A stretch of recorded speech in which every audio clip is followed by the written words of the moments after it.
10 a.m. and we will go ahead and open up the public meeting. This is for the item number 4 on today's agenda, which is the public hearing on the 28E for the Middle South Raccoon River watershed.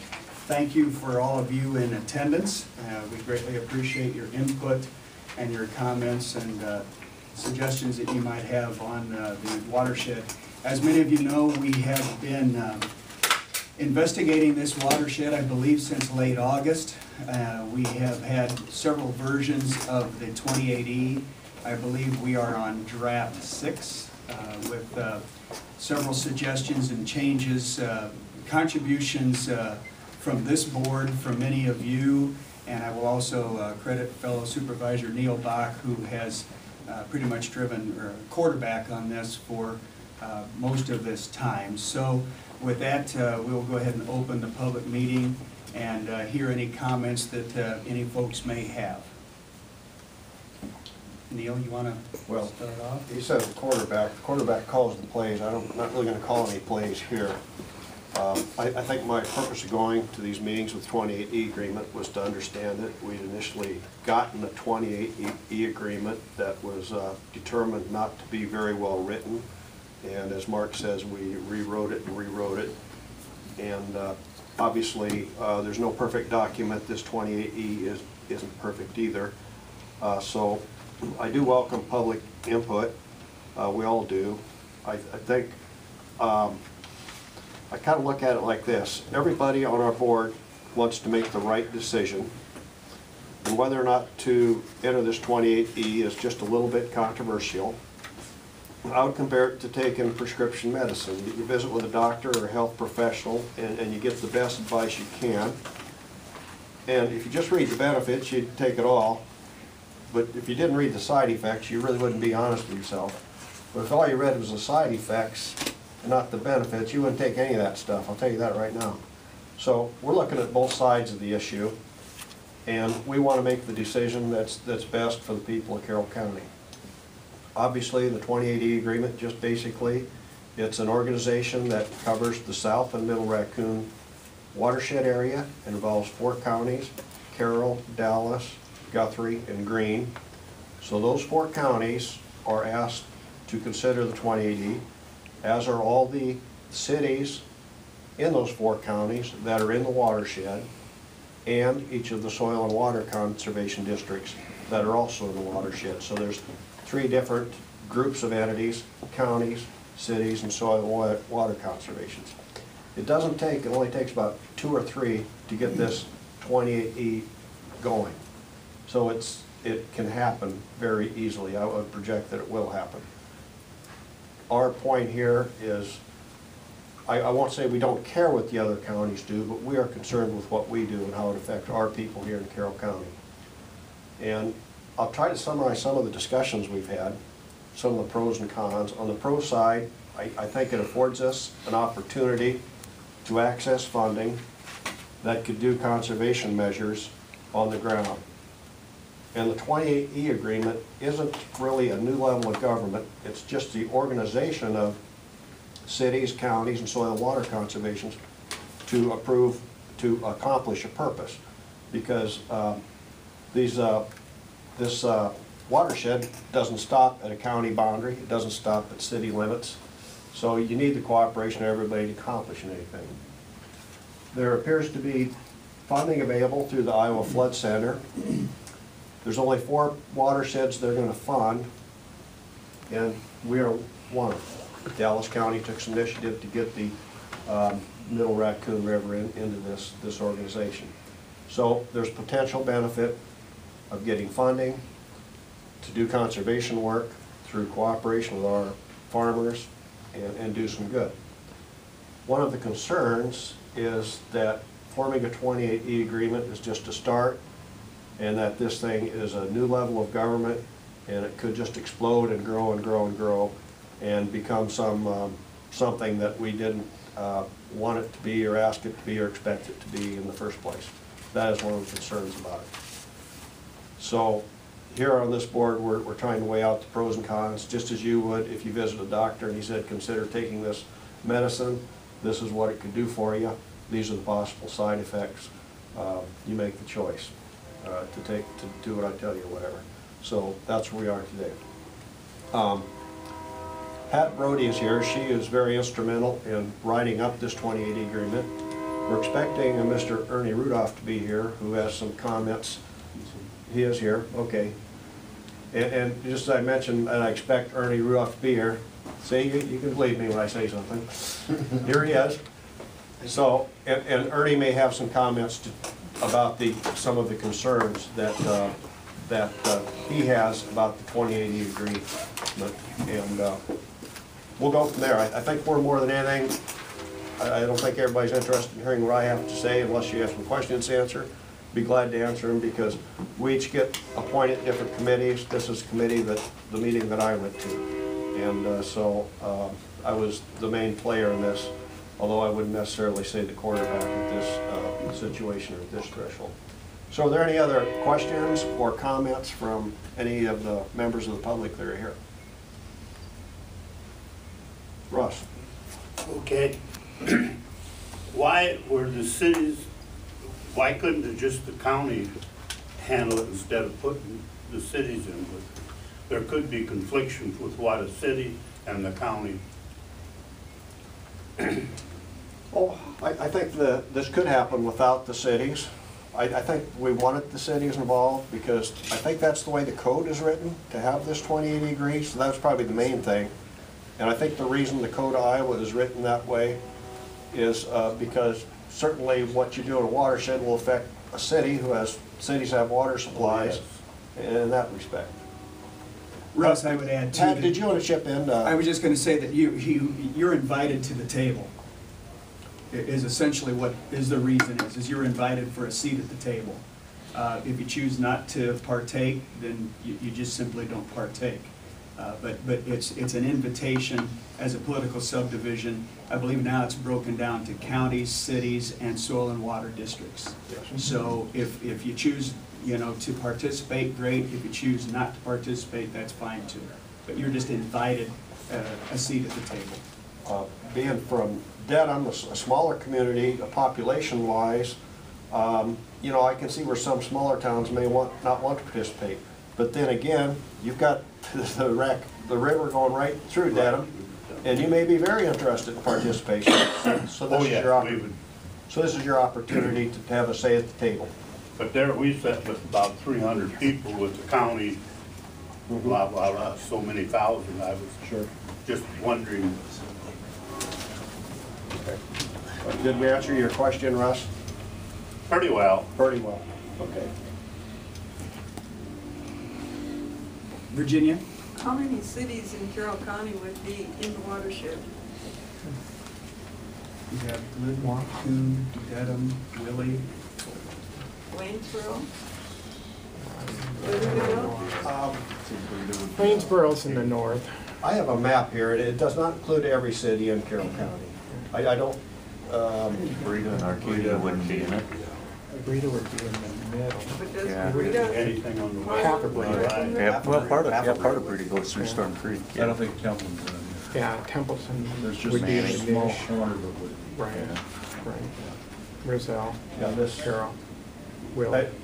As you know, Virginia, the watershed doesn't have very square boundaries, and Manny's not in either. Manny wouldn't be in it either if you don't. So part of the cities would. If you want exactly to know that, I could expand this small map I have what is and the number? give you a specific answer on that, Virginia. I was hoping I could find that list. Unfortunately, I don't believe I brought that list with me. I apologize. There are a few, that's for sure. If you happen to find it, Pat, let us know. I'll let you know if I find it. Recite them off. Yeah. Thank you. Are there any other public comments from anyone? Yeah, I'm Tom Buman. I'm vice chair of the Carroll Soil and Water Conservation District, and most of you have known me for a long, long time. Our company is Agrin. We work in agriculture and environmental arena. I've spent my entire life in natural resources and environment. I do think that this is a logical step to bring government entities together to talk about resource issues. I'm not one to believe in conspiracy, that it's going to take over. Neil, you said it's not a new layer of government. I believe that's what you said. That's correct. Yeah, and that it's just a way of bringing together groups of people to talk and to facilitate discussion. I can tell you, we as commissioners in Carroll County, it makes sense that we would have worked in Dallas County, but we don't, or Dallas or Polk or other counties on flood issues.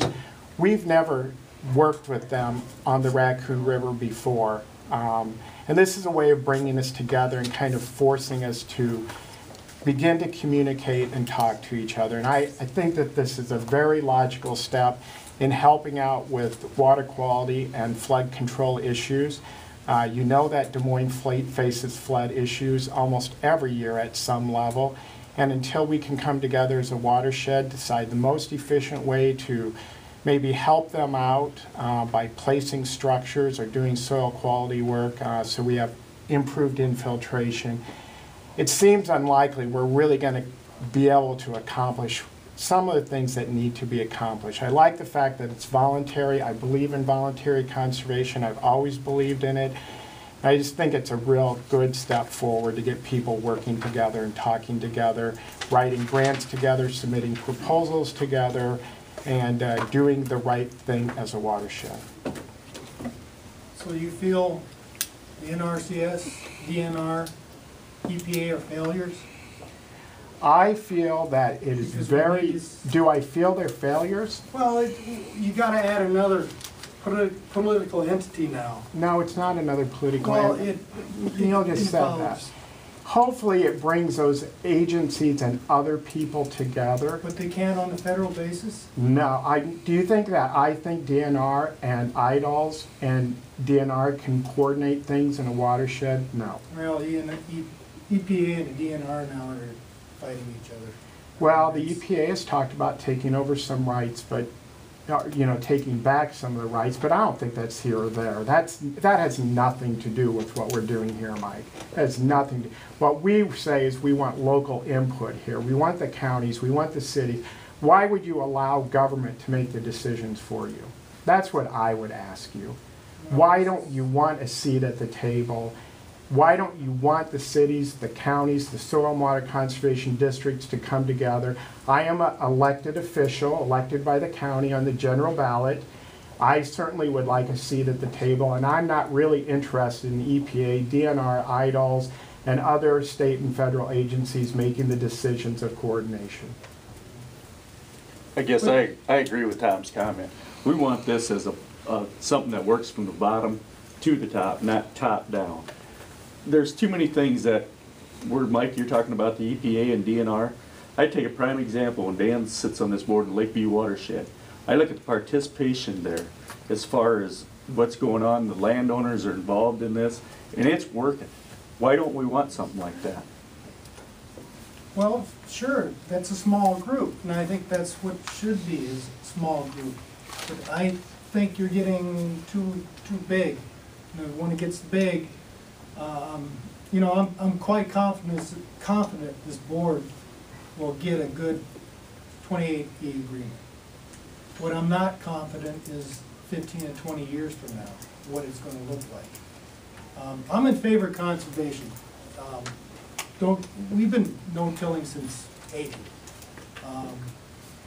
It costs us money, costs us production. You do things a little differently than your neighbor does in order to hold that soil in place. And it costs you money. And when you go to the bank, borrow money, they want you to produce as much as you can from that ground because you got a mortgage to pay. So this program is going to eventually cost us money. Because you're talking about all this grant money. Okay, where's the grant money come from? Government. Government gets it from taxes. If you're talking about private entities giving grant money, all right, I buy my seed corn. I know my company, they do donations to this group, whatever, that cost me from the price of the seed of corn. So eventually, it all costs me. Now, if you can guarantee me that we're gonna achieve the goals, fine. But you know as well as anybody, Swan Lake down here, they've always said that Jergens was the problem, all that pollution going in there. Well, the cattle lot is gone, it's been gone for years. What do we still have? We still have wildlife coming in and out. We have the geese, we got the deer. They've been polluting that area. So we really haven't achieved the desired goals that we wanted. And you know, okay, we're gonna have to have watersheds and everything. We're gonna have the influx of more wildlife. And that's pollution in itself. Des Moines area, yeah, they've grown. A lot of streets there. They dammed up the Saylorville Dam there. Brought in more wildlife. Geese, deer, coyotes are around there too now. They're complaining about that. But they kind of done themselves in because all the urbanization around there, because all that water coming off the lawns, going straight down the streets, that affects the water quality too. Are they all going to have nutrient management plans like we do on when I haul manure and that? The city's going to have one for every lawn. And I'm sure, and I've heard it already, they want all the farmers to have nutrient management plans. And in fact, you know, up at Breda up there, that was one part of what was needed to be done up there to kind of control the nutrients going into Black Hawk Lake. So, you know, that's going to create more paperwork.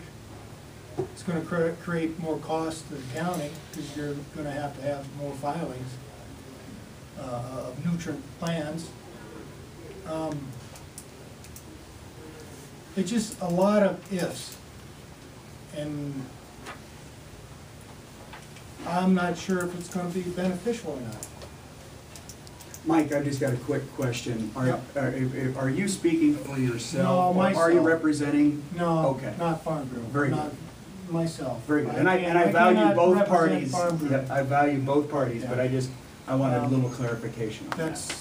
That's a little bit out of my jurisdiction. All right, thank you. But it, you know, you got the Chesapeake Bay too. They haven't hit their goals. You know, sure they did a lot of conservation. Conservation is good. There's people that are gonna do it willingly. I've done it. I've never asked for any more funds, equip money or anything like that. I always figured the farm program was payment enough. So I've maintained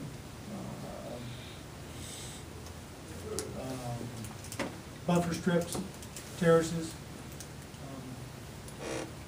But you know, you're always going to get some people that don't want to do it, and it's always going to cost the most to get them to do it. Mm-hmm. And the bottom line is money. It's going to cost money to do this. And you guys are thinking, yeah, okay, all this free money. It's just not free.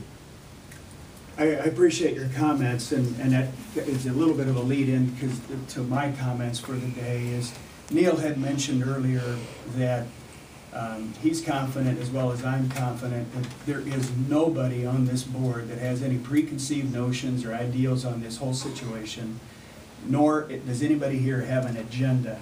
I genuinely believe, and I will clearly reinforce, that everybody sitting on this board wants to do what's best for the people of Carroll County. And I think the analogy that he made with the doctor giving you a prescription, he wants to do the very best for his patient by offering this prescription that may be what he believes is be best for him, however it may have side effects. What this board is concerned with is what exactly is going to be best for the people of Carroll County. If there's going to be opportunities for our landowners and property owners and constituents to leverage we want to make those opportunities available to them. We're given, when we had the conversation with Roger Wolf, he gave us some examples of which we have toured, where we have firsthand knowledge of some landowners and livestock producers that have benefited from these type of initiatives. And Mike, you know me, you know I'm the most hardcore fiscal conservative in this room, and I know who pays for these grants. I get it. I know who pays for these things. They come from our very own taxpayers, or from our very own taxes, and we know we contribute to them. I, for one, would like to see grants go away, but that's not going to happen.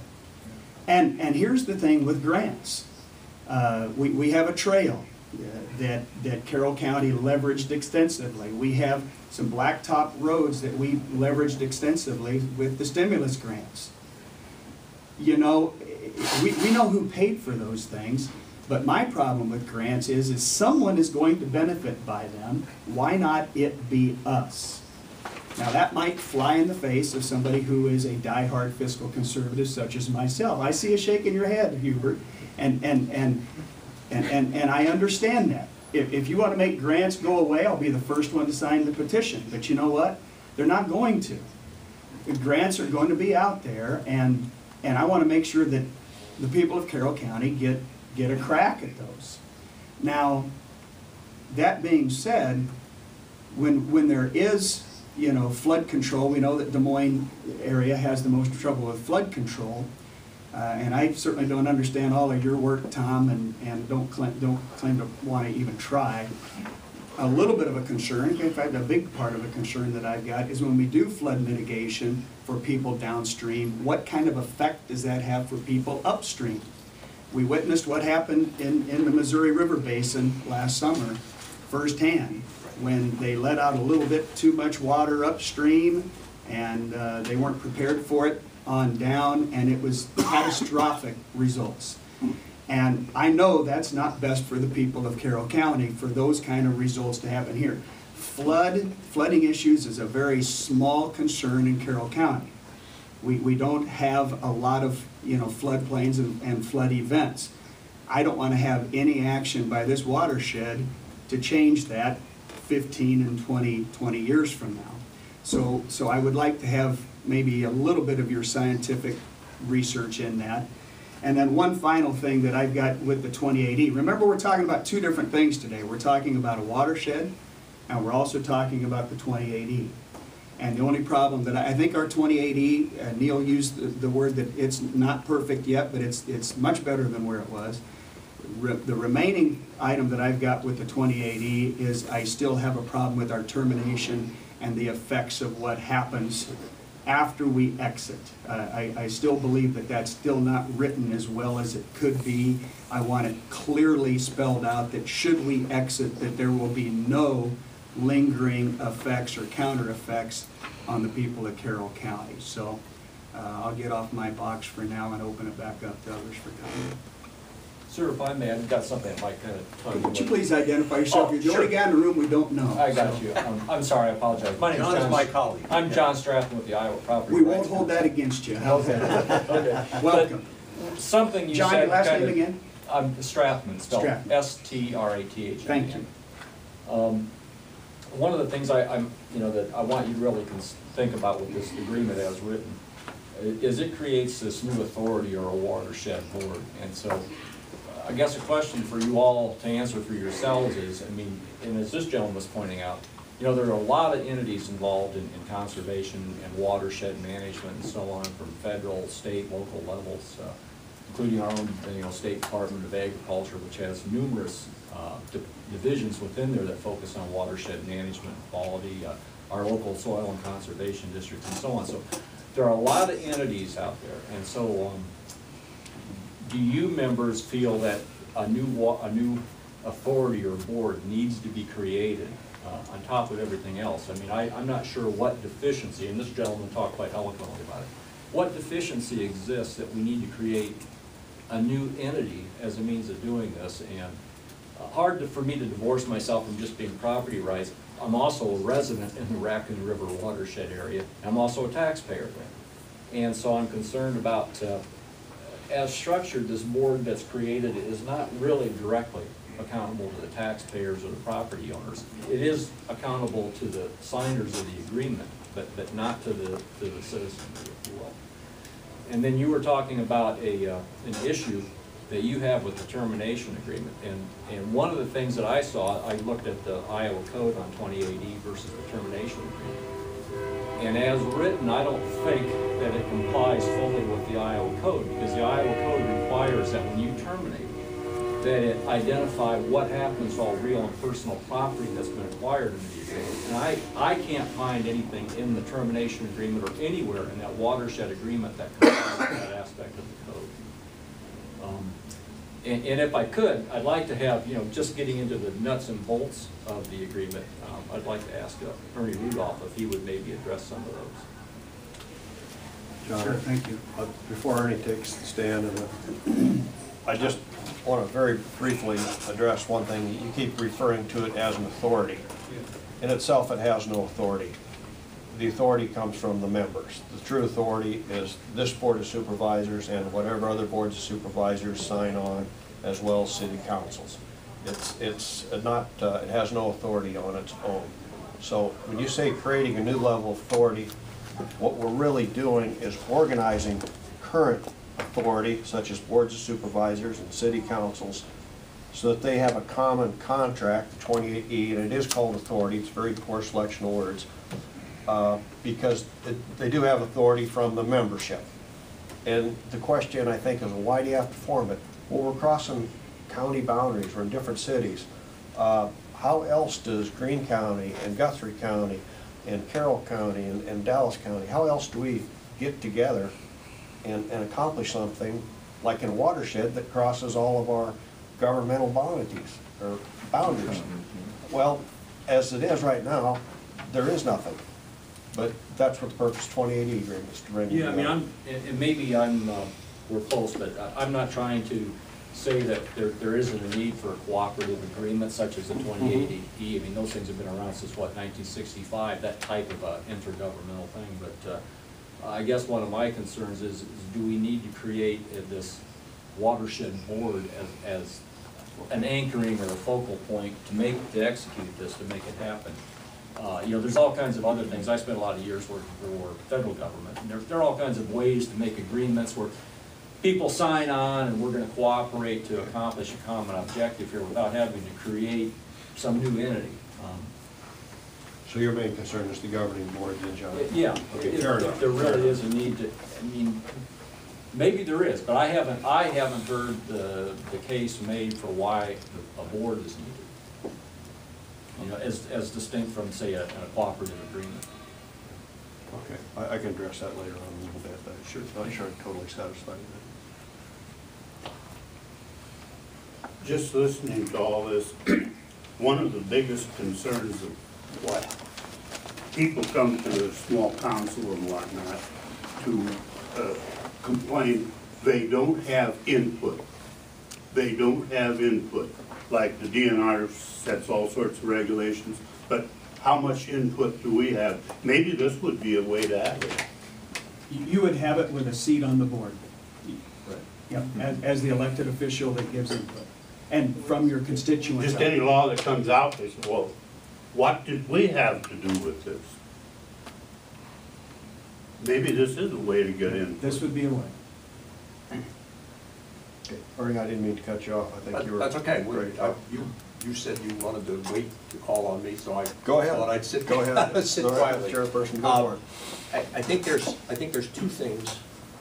There's two things that we are concerned with. One is the contract itself, which is secondary, and the first is the organization itself, this watershed authority, and the wide watershed authority. There are a couple of things that are happening, and what I've heard from Pat, from you, Tom, is we don't talk now. So instead of a telephone, we got to have a watershed authority. It's like, wait a minute, can't we just talk? But apparently not. That hasn't happened. So then the question is, what is the purpose of the watershed authority? And the contract, the 28E,